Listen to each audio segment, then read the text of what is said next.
जय हिंद दोस्तों, कैसे हो आप सभी। फ्लिपकार्ट की कहानी शुरू करने से पहले हमें सचिन बंसल और बिनी बंसल की शुरुआती लाइफ के बारे में जानना होगा। सचिन बंसल और बिनी बंसल दोनों का संबंध चंडीगढ़ से है। दोनों ने आईआईटी दिल्ली से पढ़ाई की है। कॉलेज के बाद दोनों ने टेक्नोलॉजी इंडस्ट्री में काम किया। दोनों की प्रोफेशनल जर्नी और अमेजोन का एक महत्वपूर्ण संबंध रहा है। अमेजोन में काम करने के दौरान उन्हें ई कॉमर्स बिजनेस को बहुत करीब से समझने का मौका मिला। उन्होंने देखा कि इंटरनेट के जरिए लोगों तक प्रोडक्ट पहुंचाने का बिजनेस भारत में अभी शुरुआती अवस्था में है, लेकिन यह जितना आसान दिख रहा था उतना आसान नहीं था। लोगों तक प्रोडक्ट को पहुंचाना और एक नई कंपनी पर भरोसा जमाना इतना आसान नहीं था। फिर कस्टमर ने ऑर्डर तो कर दिया, अब प्रोडक्ट उसके घर तक कौन पहुंचाएगा, कितने समय में पहुंच जाएगा, और अगर कस्टमर को प्रोडक्ट पसंद नहीं आया तो क्या होगा। क्योंकि उस समय भारतीय कस्टमर के मन में बहुत सारे सवाल थे। क्या वेबसाइट पर पेमेंट करना सेफ है, क्या सामान सच में आएगा, या फिर हमारे साथ फ्रॉड हो रहा है। अगर प्रोडक्ट खराब निकल गया, अगर पैसे चले गए, इन सभी समस्याओं को ध्यान में रखते हुए सचिन बंसल और बिनी बंसल ने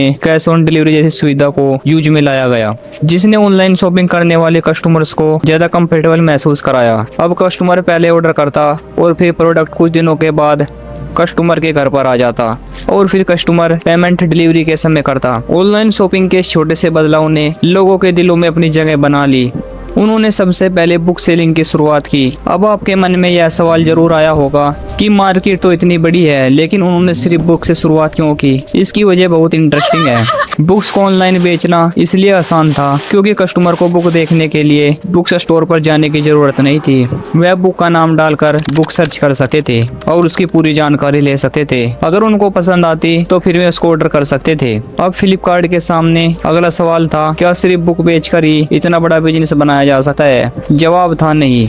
इसलिए कंपनी ने धीरे धीरे अपनी कैटेगरीज को बढ़ाना शुरू किया। उन्होंने बुक्स के बाद electronics, mobile, camera, computer, fashion, home product और कई दूसरी कैटेगरी फ्लिपकार्ट पर लाए। अब फ्लिपकार्ट एक सिंपल ऑनलाइन बुक स्टोर नहीं रहा था, क्योंकि अब फ्लिपकार्ट धीरे धीरे एक बहुत बड़े ऑनलाइन मार्केट प्लेस में बदल रहा था। और भारत में इसी दौरान एक और बड़ा बदलाव हो रहा था। इंटरनेट सस्ता और असेंबल होता जा रहा था। स्मार्टफोन तेजी से पॉपुलर हो रहे थे। लोग पहली बार बड़ी संख्या में मोबाइल से इंटरनेट इस्तेमाल करने लगे थे और फ्लिपकार्ट ने इस बदलते इंडिया को बहुत तेजी से टारगेट किया।